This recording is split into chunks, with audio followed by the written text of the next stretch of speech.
Hey, what's up everyone? I am Shafayat from Unlock Therapy. Welcome back to the channel. Today we're diving into an interesting topic, unlocking an iPhone using the emergency call feature. Now this method has been floating around for a while, but how effective is it really? Well, that depends on the iOS version you're running. Let's break it down. Section 1, Emergency Call Unlocking Method. So first up, let's talk about when this trick actually works. If you've got an iPhone running on iOS 6.1 or older, this might work for you. But keep in mind, Apple patched this loophole in later updates, so if you're on a newer iOS, don't get your hopes up. Alright, here's how it's supposed to go down. Section 2, Step-by-Step Guide. Step 1, slide to unlock your iPhone and enter any random passcode, doesn't matter if it's wrong. Step 2, when it says passcode incorrect, tap Cancel. Step 3, now hit that emergency call button. Step 4, hold down the power button until the slide to power off option pops up, then hit cancel again.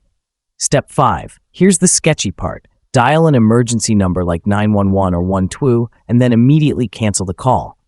Step 6, turn off the screen by pressing the power button. Step 7, finally, wake the device, slide to unlock again, and hold the power button for about 3 seconds. Just before the power off slider appears, tap emergency call. And boom, you should have limited access to some features like contacts and photos. Section 3. But here's the catch. Even if this works, it's only going to give you partial access. You'll be able to peek at some contacts and photos, but that's about it. Anything else you try to do will send you right back to the lock screen. Section 4. Alternatives for newer iOS versions. Now, if you're on a newer iOS version, sorry to say, but this trick isn't going to help you out. For those of you, there are more reliable methods to unlock your iPhone. 1. iTunes. You can restore your device to factory settings. 2. iCloud. Use the Find My iPhone feature to remotely erase your device.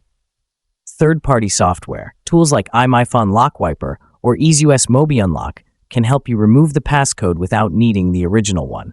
These methods are far more effective and won't leave you hanging like the old emergency call trick. So in summary, while the emergency call method might work on those really old iOS versions, it's definitely not something you can rely on today.